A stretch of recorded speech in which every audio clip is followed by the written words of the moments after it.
Hi friends, welcome to our channel. ఈ లెహెంగా నేను ఫ్లిప్కార్ట్లో తీసుకున్నాను. చాలా బాగుంది. క్రీమీ కలర్ వచ్చింది.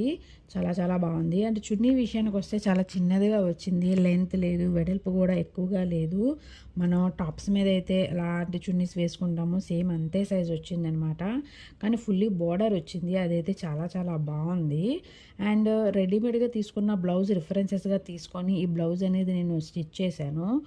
ఈ బ్లౌజ్కి లెహెంగా రెండిటికి కూడాను నాకు అంత కంఫర్టబుల్గా అనిపించలేదు వేసుకున్నప్పుడు. అందుకే రెండింటిని కూడాను అటాచ్ చేసేసాను. బ్లౌజ్ పీస్ కూడా ఎక్కువగా ఇవ్వలేదు. పింక్ కలర్ లైనింగ్తోని నా దగ్గర ఉన్న నెట్ ఫ్యాబ్రిక్తోని హ్యాండ్స్ అనేది స్టిచ్ చేసేసాను. బ్లౌజ్కి బ్యాక్ ఓపెన్స్ ఇచ్చాను, దాన్ని కూడా క్లోజ్ చేసేసాను. డీప్ నెక్ అయితే బాగోదని చెప్పేసి నా దగ్గర ఉన్న నెట్ చున్నీతోని 3 లీవ్స్ వేసి ఇలా స్టిచ్ చేసేసాను. ఫైనల్ అవుట్పుట్ అయితే ఇలా ఉంది. ఎలా ఉందో కామెంట్ చేయండి. Thank you for the watching. Please subscribe. Thank you.